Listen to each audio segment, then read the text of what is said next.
Welcome back to the Rosa and Rhea podcast. This is season 2, episode 1, and we have so much to talk about. We've taken a little break, and we cannot wait to fill you in on everything that's been going on and everything that has been on our mind lately. We want to talk about relationships. We want to talk about fantasies, and we want to talk about breaking up.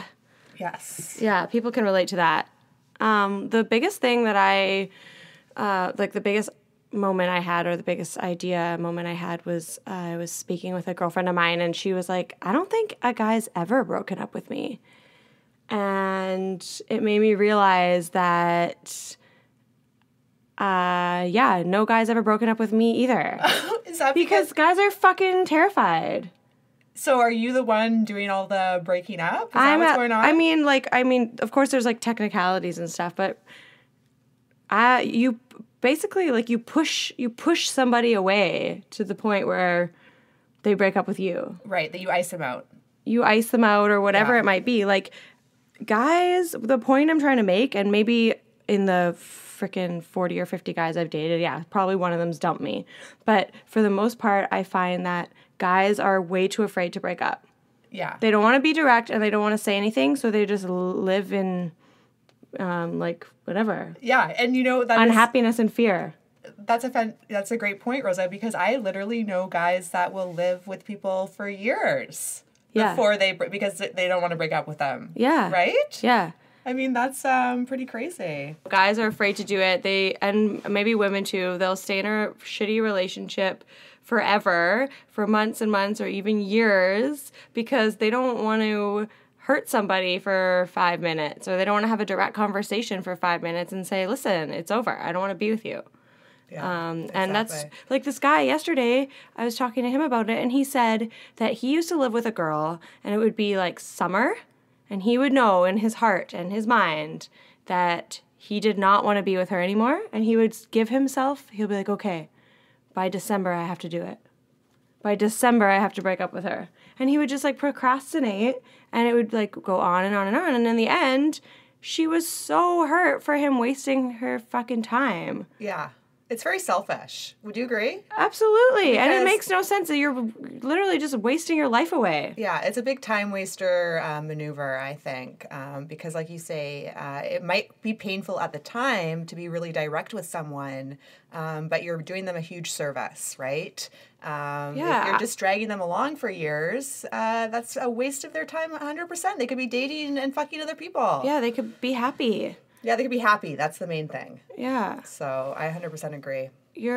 And maybe it is a little counterintuitive, because at the end of the day, you're afraid of hurting somebody, or you're afraid of being brave enough to say exactly what you want. But people can get over breakups. Yeah. Everyone has done it. And I think we should do it more. I think you should break up with people all the time, honestly. And do you think it's a bit like pretentious to say, oh, I don't know if this person can handle this information, or I don't know if they can handle the breakup, or you know what I mean? Yeah, I know exactly what you mean. It's the worst. Like, it's so rude. Yeah, it's kind of making the other person seem like they're not strong enough, you know? Yeah, and I mean, that's not really your business anymore if you don't want to be with them. Yeah. Right? Yeah, exactly. I mean, but we haven't really gone through breakups. I haven't gone through a breakup in a long time. Well, it's really hard to break up with someone if you don't date. So we're experts at breaking up with people. I mean, I don't know, I don't have to break up with anyone because it's been so long since I've been in a real relationship. But I will say this, I am the worst at breaking up with people. If there's one thing I love to do is just drag it on and on and on and on. And, I'll sleep with my exes for like a year or two afterwards. Sometimes I sleep with my exes longer than we were even together. Yeah. You're right? Yeah. I did that for a long time. And you're like, we've now exceeded the time that we were together as a real couple. Yeah. I mean, and that can be exciting and fun too. And sometimes you reach a different level of like good sex or good communication. But more often than not, you're just wasting each other's time. Just for fun. Yeah, exactly. But it also speaks to one thing that makes breaking up hard is that people get very addicted. I know myself. as well, to that familiarity, right? When you know someone super well, and it's very comfortable, you know? Yeah. And people get addicted to that. And I think it also is it's just like a power thing. There's like definitely familiarity involved. But I think it's like you kind of just sort of want to like, I don't know, you know, when you have a sweater and there's like that one piece of thread and you kind of just want to pick at it just to see what'll happen. Yeah. It's like I just kind of want to text you to see if I still have power over you. I just kind of, and see if you'll respond and see if I can still get you to do that thing. And it feels really good when you can, when that other person acquiesces and you're like, that's right, I still got it. Yeah, exactly. But again, very counterproductive for your life because there's so much other dick out there that you could be going and getting, or so much other pussy out there if you're a guy. That's probably way better and more exciting and way more to what you want in life. Yeah, definitely. So stop it. Yeah, I know. But like, I think people get into relationships all the time that are wrong for them because they fantasize about the other person, right? Yes. They don't spend the time to actually get to know the person. They just have an idea in their mind of like what that person's like and what that person is going to do for them. Yeah, exactly. And how that person's going to make them feel and like what kind of person they are. And so they fantasize about that to the point where they think that they're in a relationship with that person. And that's going to fizzle out real quick. The truth always comes out. The more you get to know somebody, you're going to burst that fantasy bubble. Yeah. And you're going to realize you're not right for each other. Yeah, totally. I mean, it's really tricky, you know, you get, that's the hardest part is when you really realize that this person that you became so infatuated with is just a regular person like yourself. That's just as disgusting and just as weird and all of that. Yeah. No, but it's good. I like when people are as weird as me. Yeah. But I mean, it's more like the fantasy of like, he really likes me. Oh, like you hang on to one thing, like, oh, he speaks another language, so maybe we're going to get married in a castle in France. Yeah. It literally is that quick of a jump. It's fucking insane. Yeah, totally. And then you make up everything in between. So you tailor make it to your idea of them or their fantasy of them to fit what your fantasies have been for your whole life. Yes, exactly. And that only leads to disappointment. Yeah. And you know, it starts right from dating, right from when you're starting to date someone, right when you're looking at that Tinder profile. Yeah. And you're imagining in your head, looking at these pictures and reading this bio or the no bio, imagining what kind of person this might be, right? And that starts right away. And it can be very dangerous, I think. And that's where I run into some issues too with guys, because I often feel like they've created some sort of fantasy about me even before I've even met them.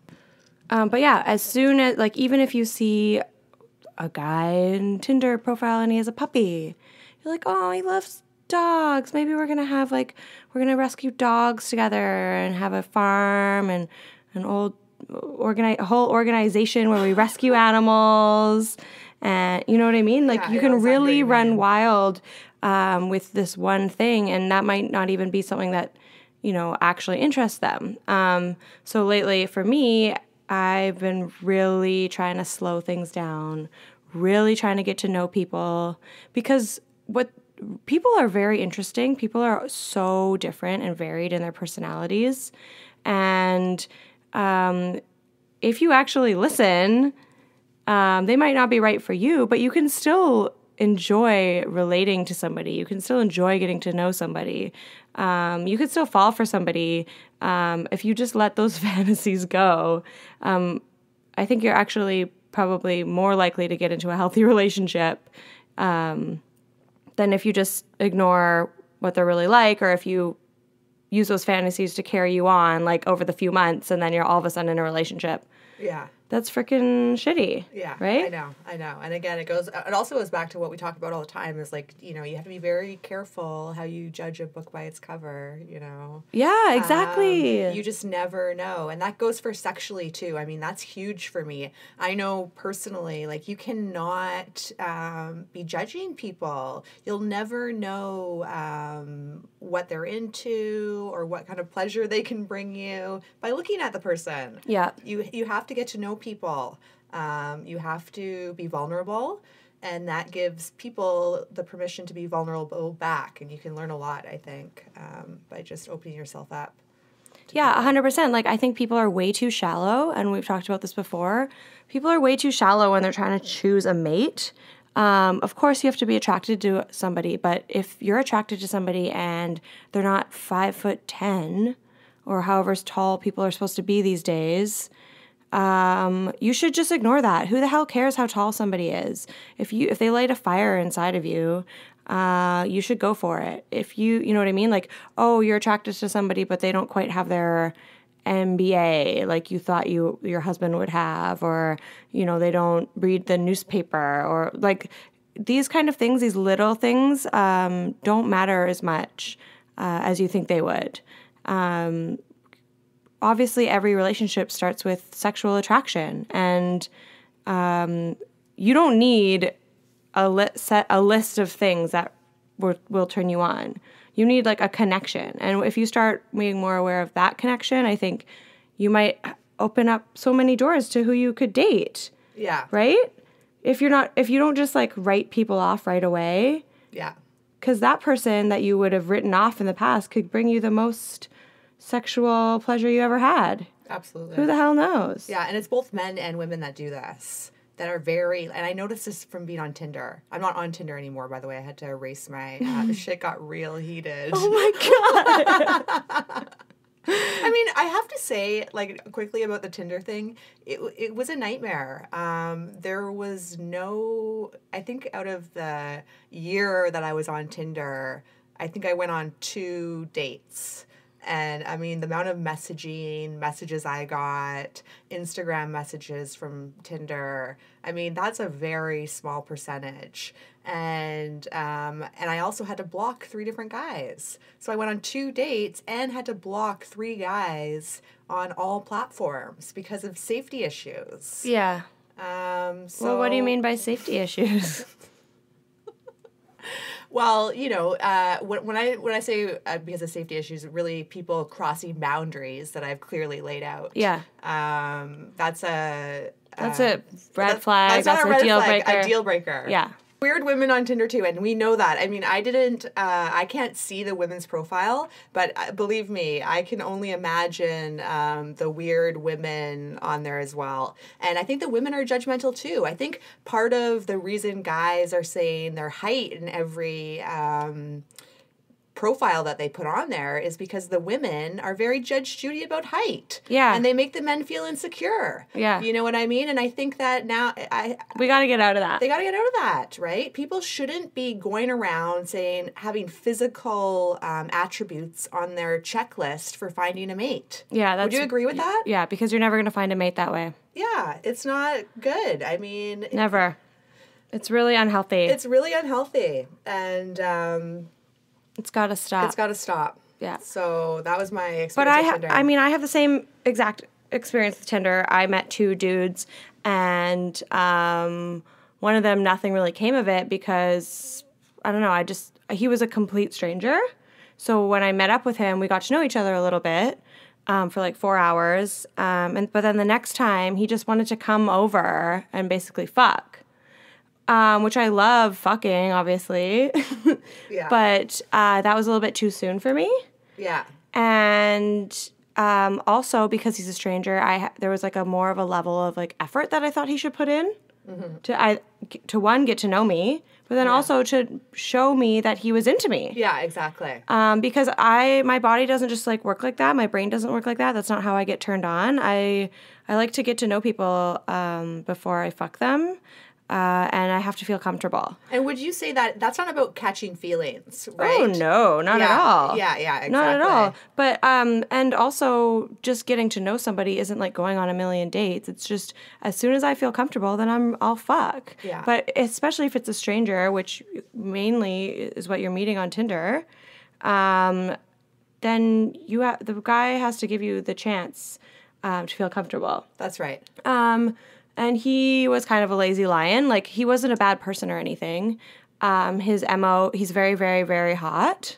And I think he just, his MO was just to offer himself to women. And they were probably so grateful to just fuck a hot guy. Yeah. That he didn't even have to put in any effort. So for me, that's not good enough. I'm sure lots of women would be happy to fuck him. That was one of my experiences. So literally it fizzled out and I'm never going to see him again.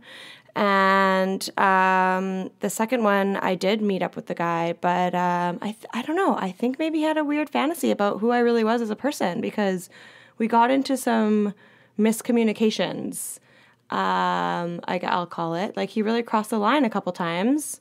When I was upset with him, he sent me a dick pic one time because in his mind, he thought that I liked that kind of thing. And then again, once I asked him to put a little bit more effort, when I told him, I'm not too sure about you, I'd like you to put a little more effort, he decided to end it. He was like, no, I'm just going to end this right here. And that's fair. That's your prerogative. Yeah. But for me, that's a deal breaker because that's one of my boundaries. Yeah, absolutely. And I think that's an important thing, what you said about the lazy lions. That's one thing I noticed a lot on Tinder was there was a lot of lazy lions that didn't want to even just put an ounce of effort. They want to put the dick in the pee. Yeah, they want to fuck. They want to fuck. But they don't want to put effort. But they don't, nothing more than that. I mean, the amount of messages that I got that said, do you want to meet up tonight? Yeah. Can I meet you today? Those are very like urgent, dick hard kind of reactions, I feel like. And me personally, I like to just take it back, make an appointment to meet up. Like you say, get comfortable. It's not about falling in love. It's not about having a boyfriend. But I want to be comfortable with someone if I'm going to have sex with them. Yeah, exactly. And I think to me, I mean, we don't live in a dangerous city or anything, but to me it doesn't feel safe to just allow a guy you met one time into your home to fuck. Yeah. And for some people, that might be the most exciting part. They might want to fuck strangers. They might want to like get turned on by that kind of fantasy. Like, oh, this hot Tinder guy just come over and fuck me. Like, that's totally fine if that's what turns you on. But for me, that doesn't turn me on at all. It would make me feel really worried. Like, my home is my safe place. I have no idea who this person is. Yeah. And that's just not my style whatsoever. Yeah, and I think men should think about those types of things. Like, I might be really, you might get really excited and turned on and want to just say, oh, can I come over? Or can we hang out right now? But maybe you should take a step back and think, is this going to make the woman feel uncomfortable? Mm-hmm. Can I take another step to maybe meet her another time? Should I ask her how she's feeling? What the best meetup plan would be? That kind of thing. I really think that's huge. That's something I noticed on Tinder right away. It's like, guys want to meet up right away. Yeah. And another thing, it's deeper than that. And I talked about this with you before, Rosa, is that women, when a woman lets a man in, right? When she's really turned on and she's ready and she doesn't feel pressured and she feels safe and comfortable, she can take the man on a really nice sexual journey with her. Yeah, but if it's really powerful. It is really powerful. But if you feel rushed or you feel sketched out because you don't know the person well enough or they still feel like a stranger, she's going to be still closed off, right? Her pussy's going to have a close sign on it. Mm-hmm. So you got to put a little bit of work in, and make women feel comfortable and ready to do the kinds of things you want to do with them. Yeah, and one of our viewers is making a really good point about communication. He's saying that everyone is guessing what the other person is thinking. Yes, mind reading. Yeah, and I think that goes back to the fantasies we make up about other people. It's like, oh, they love this, or they must want this, and that's something that's really easy to find out. Yeah. And that can make you feel like opening up yourself more to a person. If the other, like when I feel comfortable with a guy, Yeah. I have the best sex ever. Yes, exactly. You know what I mean? Exactly. So why wouldn't every guy want to make me feel as comfortable as possible? And of course, that's different for every human being. So the guy who wants to date me or fuck me has to be like, what makes you the most comfortable? What do you want to do next? Like, do you want to go on another date? Do you want to go to a picnic? Do you want to go for a walk? Like, what do you want to do? What is going to make you comfortable so that we can get to the next stage in our, relationship or in this process? Because I would love to sleep with you, and what do I got to do that? Yeah. Like that's very powerful. And as soon as I'm comfortable, then yeah, I will literally let you in. Yeah, exactly. You have to, I've been the person mind reading before. I've been the mind reader. Oh, yeah. And it's painful.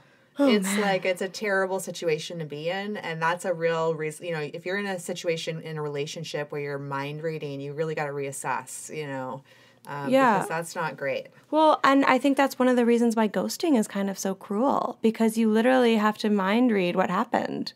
Yeah. Right? Yeah. And then you kind of get stuck in like a well of emotions and wonderment. Like, what happened? And then you're like, well, maybe his mom broke her leg and he lost his phone down a well. And literally the craziest things come into your mind because you have no fucking clue what happened. And that's why I think ghosting is so cruel. Yeah, I agree. Because you don't want to put somebody in that state. When someone's taking away your peace and you have all these emotions and thoughts in your head, and especially if they've ghosted you, you can't just go and say, what the hell happened? If you are in a relationship where you find that you're making a lot of assumptions, you can go to the person and talk to them. It doesn't have to be all at once. It doesn't have to be a huge conversation. You can pick one question that you want to ask them that you feel would set your mind at ease. And sometimes that does start a big, nice conversation, and you get deeper and understanding of each other. And sometimes you just get your question answered. Yeah. Right? Yeah. But you got to go ask. Yeah. You've got to communicate. And everyone's going to get a little shy. Everyone's going to feel a little shy or embarrassed when they have to do something hard like that, like communicate with the person that they love, or even a friend. But I'll tell you, I've had to have a lot of these awkward types of conversations with people lately. And at first, it feels awkward, but it's very liberating afterwards. And it really, I think it deepens your connection with that person, And whether it's a short-term relationship, a long-term relationship, a one-time thing, it doesn't matter. You should still put that effort in. And I think people respect you more. Oh, right? Yeah. And that's one thing I always didn't consider, was that a benefit of doing this is that, it's when someone comes to me and says something really difficult, my respect for them goes up, right? So, yeah. And then you admire them, you look up to them, you're inspired by them. Or even when somebody makes you feel comfortable enough to go to them. Yes. Right? That's really, really special. That's like a really an admirable quality. And as soon as that person does that, then you want to do that for that person, and you want to do that for everybody in your life. Yeah, and it's ironic because that's why a lot of people don't break up, right? Because they're worried they're going to it's disrespectful to the person to tell them their true feelings, or that they're going to hurt their feelings, but really it can also be the most respectful thing. Yeah. Well, the way that I live my life, and it can be hard for some people to be friends with me or be my loved one, but it's synonymous for me. Respect and honesty are completely synonymous. If you aren't honest with me, then you have no respect for me. And if I'm being really bluntly honest with you, or beautifully, lovingly honest with you, it's because I have so much respect for you. That's the bottom line. And if somebody lies to me, then I think they have no respect for me. Yeah. There's no separation there for me at all. Yeah. It's the most disrespectful thing you can do is not be honest. Yeah, I agree. Because it's so beautiful. Being honest is showing how different you are, or how vulnerable you can be, or how brave you are. Sometimes that being honest thing is I saw this sex toy in the store and I really want you to put it in my butt. Yeah. And if it's my husband saying that, I'm like, wow. Yeah. You must respect me so much. You must know how much I love you to be that honest with me. Yeah, absolutely. Or, I met this girl and I want to fuck her. Or I want to have a threesome with you guys. Like, what do you think? Or I want to swing, or whatever it might be. Those kind of ways of opening up to somebody are so beautiful. And I think we can all agree with that. And what we're trying to say is that I want to break up, or I want to change something, or this isn't working for me, is just as respectful. Yeah, it is. I want to talk about, we kind of mentioned this when we talked about Tinder, how rather than being so aggressive in when guys are approaching women on there saying, oh, do you want to meet up tonight? Or what's the quickest we can have sex? Once you've actually made the date and you are at the sex point, one thing that I've noticed that I really appreciate about guys is when they take the time before penetration to make me come first. Yeah. And that's happened, it's only happened to me recently. But Rosa says, what the hell? That happens to me all the time. Guys do this shit all the time for me. Yeah. But I would say like 90% of the guys I've fucked are like that. I was in shock. I mean, literally, I'm, halfway through my life almost, and I've only had a couple guys really put in that effort and say, like, not just like accidentally do it, but say, no, like, I am going to, this is my mission in life. We're going to do this, and then we'll have sex. And I think that's really cool. Yeah. Well, it's cool for a couple of reasons. I think a lot of men realize that that's what women want, first of all. Yeah. We want to fucking come, too. We want to come as many times as possible. But also, if you're only... A lot of women are pleasers by nature. As much as it's 2018, I still grew up with my mom cooking dinner for my dad, or many of my first relationships, I was doing all the cooking, all the cleaning. Like, I'm a pleaser. I do like to do things for men, and you can have a little bit of guilt when you're in the bedroom and you're just laying there getting all the pleasure. Yeah. Because it's not, you're not practicing it all the time. So when a guy is adamant and insistent that I want to finger you till you come, or I want to get to know your body, and I want to do this for you every time. I want to figure you out. I want to master your pleasure, and you let go and you give into that.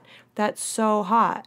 And if a guy knows that, he also knows that when the girl comes, she's way hotter, way like temperature-wise hotter, way wetter, way more ready for a dick, tighter, more swollen, like every part of her pussy is ready to get fucked. Before she comes, yeah, you could get a girl wet and excited, and that's really hot too. But after the first orgasm, your pussy changes, right? It's completely different. It's ready for a dick. It's ready for penetration, whatever that might be. And for me, once I've come, it feels so much better. Yeah. It's like, it's crazy. Yeah. Yeah. Absolutely. I 100% agree. And you know why I know that? Because of that giant dildo I bought at Women's Wear. Oh. It's huge, right? Yeah, if you guys haven't watched any of our videos yet. If you go back to our YouTube channel and subscribe, and we talk about the sex toys that I have in my collection, and one of the sex toys is an 8-inch, very girthy dildo, the biggest one they had, and I find that I can only really use it for penetration if I come first. So my technique is I use my vibrator or whatever, my hands, and I come first, and then I use the dildo. Yeah. But it's the same thing with a real dick. It's much better if you're turned on and you're ready for it. You're nice and wet. Yeah, and like... Put the girl first, yes! Yes! Thank you! Yeah. And you know what? It can get a little frustrating if that's how you've been experiencing pleasure in life up until this point, and you meet a new person who isn't really that into that. Yeah. You could be very frustrated. Yes. I know I've experienced that. And then, again, you have to work on the communication. You have to make it, and it can be hard to say, my pleasure is really important to me, and I want it to be just as important to you. Yeah. That's scary to say. And I think you made a really valid point that women are just such pleasers. I think women aren't used to just lying back and accepting pleasure, right? Without feeling guilt. So I think that's one thing that women need to get, and I feel that too. I know what that feels like.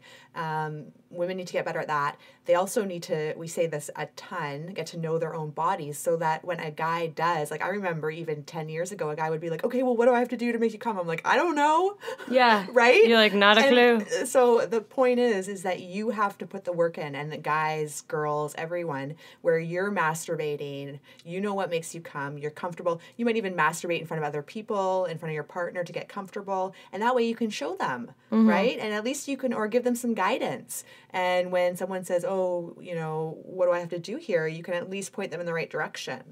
Yeah. There is, like, for me, what's going on with me right now is, like, I feel like I have, like, a blockage because I still masturbate and I still enjoy my own pleasure. But it's been harder for me to come with a partner.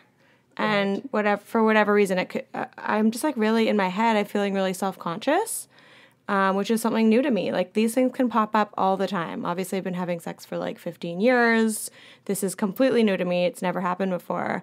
But part of that could be what we were talking about before. Like, if a guy isn't making it very clear that he cares about your pleasure, then you might get in your head about your own pleasure. Yeah. You might not feel like you have that permission to really let go.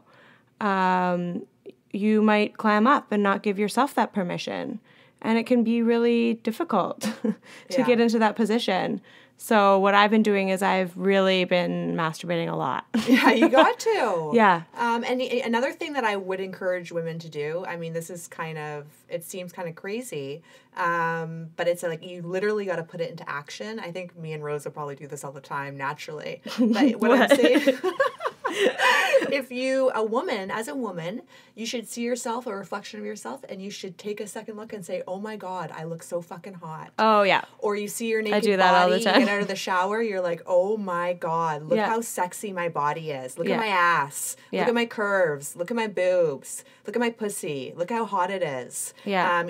Every day you have to put it into practice where you're giving yourself, it's like a self-worth practice, I guess. And you have to see how hot you are. And I've gotten to the stage where I look at myself, I get turned on, right? Totally. And that's where you want to get. And then I don't have so many, it's very easy for me to come. Another tip that I use is I use a lot of fantasies in my head. So not so much like porn or anything like that, but just whatever I feel like. I'm really trying to open up to different fantasies in my head. That's not amazing. Real physical ones. And I use that. I think that's something that I've spoken with a lot of guys about that they feel guilty about. They're like, well, do I really love my girlfriend if I'm thinking about fantasizing about somebody else's tits? And it's like, yeah. Yeah. Love has nothing to do with it. I fantasize all the time. Whatever is exciting to you. And part of dirty talk is you can share what you're thinking about in your head with your partner, or you don't have to. But that's up to you. So you can take it that next step and dirty talk and be like, I'm picturing another girl here, and we're both like, one's riding your face, and here I am riding your big dick, and you can really tell the guy you're fucking all of the dirty details of what's going on in your head. Or you can just think them yourself. Yeah, and that's okay. Yeah. You don't have to feel bad about it. There should be no guilt. This is that's like a private gift to yourself, fantasies. Yeah. And you should really relish in them because it's part of your imagination. And also fantasies, I think, were created to keep us safe in a way, right? Because we can do all kinds of things in our head and in our imagination, and it's actually a lot safer. Yeah. Right? I don't really want to have a big gangbang and get DP'd, but I could have a fantasy about it. You know what I mean? The logistics of having a big gangbang and a DP are probably pretty tricky, and it's a lot easier just to think about it. And I think people sometimes get obsessed, that there's they have shame about their fantasies, so they think it's a bad thing and they shouldn't have them. And B, there is also people that get obsessed with the idea of living out their fantasies. like just because they have a fantasy, they got to do it in real life. Yeah. You know, and I think that can be a bit problematic. I don't think you have to, I think some fantasies are okay. Like me and Rosa talk about them all the time. You know, yeah, I fantasize about having a threesome. But, you know, some fantasies would be inappropriate. They're inappropriate, but they're not shameful. So you can do it in your head. You can do it online in a safe way. But you don't have to live them out in real life because that might never, ever happen. I think that people need to get creative too. I think, like you say, there's lots of ways to live out fantasies if you really feel the urge without going and like hurting someone else or hurting a relationship that you're already in or whatever, you know? Yeah, for example, like I was just listening to the Savage Love cast and this woman called in and like she loves fantasizing online. Like, so she fucks strangers online basically and she puts the hashtag daddy. And so some of these guys want to like have this fantasy where she's a little girl and they say some really fucked up shit to each other. Like, oh, I'm going to come in to your room when mommy's asleep. But they are doing this in a safe way where they both know that they are in a fantasy land. They both know that they're over the age of consent. It's consensual. It's completely consensual. It's for fun, and that you would never actually want to act on it. You would never actually want to fuck your dad, obviously, but you're going to have a fun fantasy about it. I mean, we scale that down all the time. People call their boyfriends daddy all the time. Yeah. And maybe that's a great way of showing people that, yeah, you could have this fantasy and play it out in a smaller way, but you're never going to fuck your dad. Yeah, exactly. And you don't have to get too crazy about it. You don't have to like overanalyze it or anything. You can just you scale it down a little bit and try it out in a safe manner, like you say. Yeah. Have you been doing anything specifically like that, Rhea? Scaling down. Have you had sex lately? I've been having sex so much with myself lately that I can't even remember the last time I fucked a real person. Honestly, I think self-sex is like this new, like that's all I do. Oh, it's just the best. Outrageous. And I learned a new move because I was watching these two girls, like a two-girl porno, and this girl took her hands and she was like on the girl's pussy. Her hands were like flat and she put the clit in between her two hands and was like going up and down.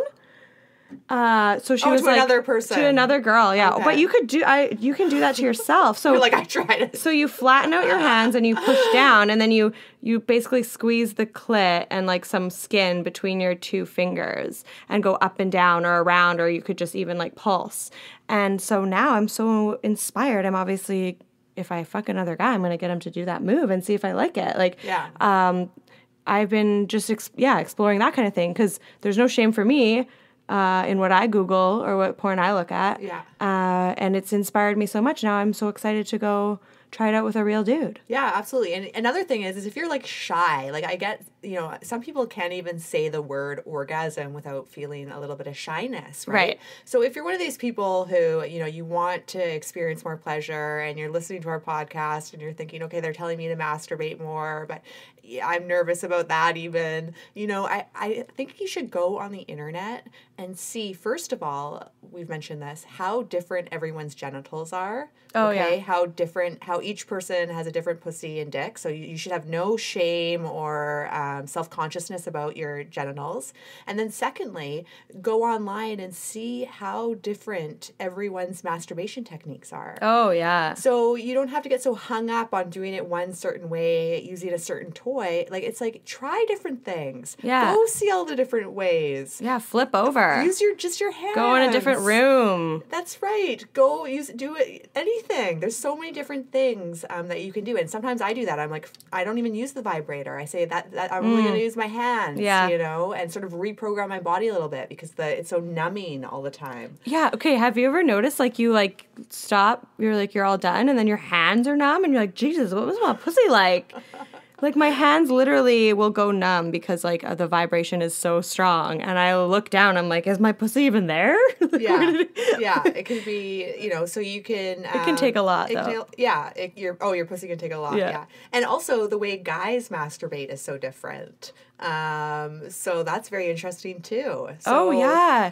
And that's so cool to me because I wish that a guy would show me. I mean... probably for the most part, it's just like you're one and done, whatever. You're not getting too creative. But if you do get creative with your masturbation as a guy, you should share that with the people you're fucking, because they could contribute, they could get inspired, they could lend a hand. Yeah, exactly. Right? That would be so fun. Yeah, I think it's a great idea. And no one should feel embarrassed about this, because I'm telling you, everyone's doing it a different way. Oh, yeah. Totally people wear like rubber gloves. They use props. They put stuff in their butt. Like, do whatever like you want to try. If obviously, make it an safe. Outfit, maybe. Yeah, put your freaking outfits on. Do whatever you want, and really get creative with it, because you might discover something so exciting. Yeah. Yeah, and also let porn inspire you. Let other people inspire you. Definitely. Yeah. I 100% agree. And again, here back to the masturbation thing, like we haven't done our condom video yet, right? But it's coming, because we have been doing a lot of research about condoms. Rosa hasn't. She's just... I don't use condoms. I have been doing a ton of condom research, so and it's fascinating. And we already went to Women's Wear. We talked to the person that worked there, and we learned a really interesting fact. And it was actually quite it was a breakthrough for me, because I never really thought about condoms. I just figured that's a guy's problem. He's got the shit figured out. He doesn't have it figured out. No. You know why?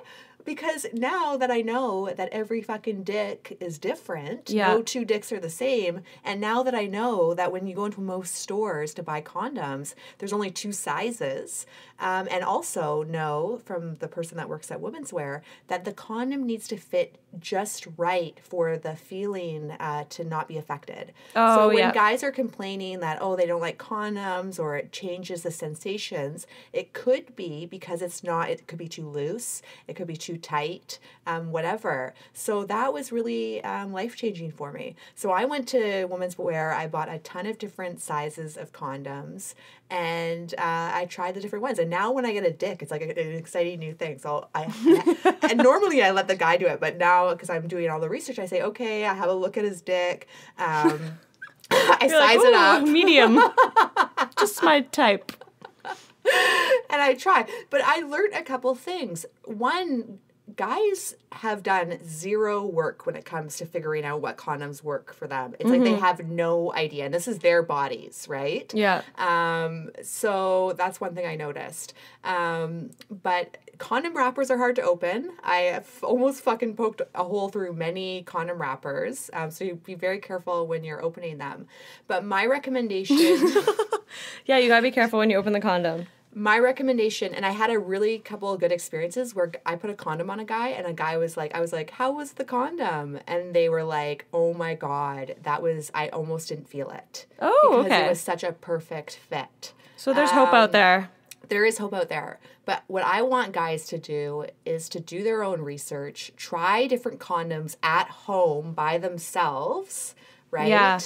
Putting it on themselves. And masturbating with it on. Exactly. Yes. So putting the condom on, finding the right fit, and then masturbating with the condom to see how it feels, right? Yeah. See if it's going to fall off, right? Yeah. Or bust open, or if you feel anything or whatever. Yeah. And I would then love a guy to show up and say, oh, we're going to have sex. Here's my condom that I've pre-tried out that works perfectly for me, and and not even question it. Not say, oh, do you have condoms or do you want to use condoms? Just pull it out and say, here we go. Yeah. I'm going to put this thing on me. Yeah, that's hot to me. Yeah. That shows a lot of confidence. And that's another thing that I like when it comes to Tinder, dating, I've been single for a really long time. I've dated a lot of guys. No one has their condom that they like. Like, genuinely. I have to be so insistent. Make sure you bring a condom. Like, if you haven't had the conversation. But if you're a Tinder guy or a Bumble guy and you're meeting up with a woman, just bring it. Bring your condom. Bring your kind of condom, the one that works for you. And, maybe taking it out of your pocket will be like, spur the conversation about why you don't have to use it. Or maybe it'll be the thing that makes you get into her pussy. Because she'll be so thrilled how responsible you are. And, you know, every guy, it seems like, wants to pressure women. I've experienced so many guys, they'll try anything not to wear a condom. And I understand if it's like it affects your sensation, but then do the homework to figure out when that works out for you, because women get so pressured into not using condoms and it's just not safe. Plus, when you're in the back of your mind as a woman, when you've been pressured into not using a condom, it's a distraction. You're like, oh my God, I can't come now. I'm worried. Does this guy have an STI? Is he going to come in my pussy? What's going to happen next? That's it. Her pleasure can't be always fulfilled. Yeah, like if you're unsure about the guy but you still want to fuck them and they've convinced you not to use a condom, the chances are you're not going to have like as much fun. Somewhere in the back of your mind, whether it's at the time or right afterwards when you're like, holy fuck, like I'm not on the pill or whatever it may be, your pleasure is not going to be where it should be. Yeah, it's going to be a worry. It's going to be a worry. And it's not even, it might even be a worry for your boner in the end. You know what I mean? Oh, yeah, guys could be worried too. You could be worried too. And then you have to wait and see if you got like an STD. Yeah. And the other reason I recommend guys using a condom that works for them and then practicing at home jerking off with the condom on is that sometimes I think guys need to sort of like resensitize their dicks a little bit. Mm-hmm. You know what I mean? Mm-hmm. So you're just like stroking your fake dick. Resensitize that shit. Resensitize it. And it's the same thing when I talk about a woman's body using the vibrators all the time. Yeah. When you're using these super powerful tools to come all the time, sometimes it's good to take a step back and just use your hand. Mm-hmm. You know what I mean? Or both your hands. And resensitize yourself. Yeah. This is the new move, everyone. This is the new move.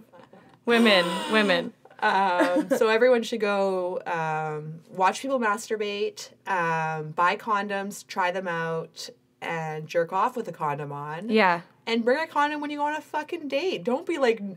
Do you know how many times I've literally messaged a guy, please bring a condom that works for you? Yeah. And they show up and I say, did you bring your condom?